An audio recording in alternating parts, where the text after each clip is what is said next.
pour que des gens qui sont arrivés plus tard que nous demandent de quitter le territoire français sans que nous ayons derrière l'envie de le faire, motivés et portés par quelque chose. Voilà, donc c'est peut-être une vision exagérément optimiste de la situation, mais je le dis, si l'on s'accroche, si l'on met fin aussi à cet émiettement communautaire, à cette, à cette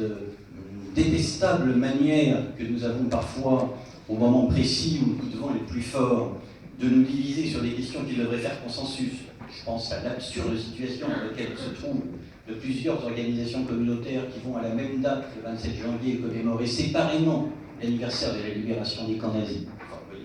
voyez un petit peu où nous en sommes dans la situation d'urgence mondiale. Si l'on resserre les rangs et qu'on resserre les boulons, je pense qu'on a effectivement la possibilité de se faire entendre, non pas seulement par la voix des organisations communautaires, mais aussi par la voix de chacun d'entre nous, parce que nous avons un travail de voisinage à faire, un travail de proximité. On nous dit souvent désormais que s'engager dans les partis politiques, c'est une manière un peu surannée de faire de la politique et qu'il faut s'engager dans le travail de proximité. C'est vrai, mais le travail de proximité sur les questions qui nous intéressent, c'est aussi de parler à celles et à ceux que nous croisons au quotidien, à celles et à ceux qui peuvent être nos voisins ou les responsables associatifs pour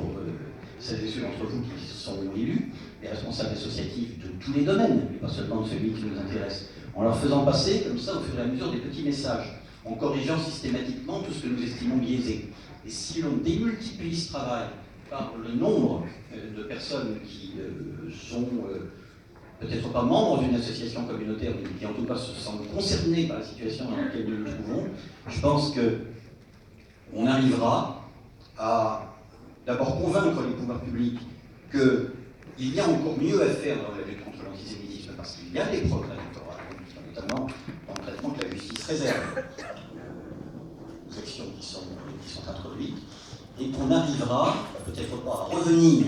à la situation d'avant le tournant qui a représenté le début des années 2000, mais en tout cas à faire en sorte que nous soyons davantage entendus et que la situation, à défaut d'être parfaite, soit au minimum vivable.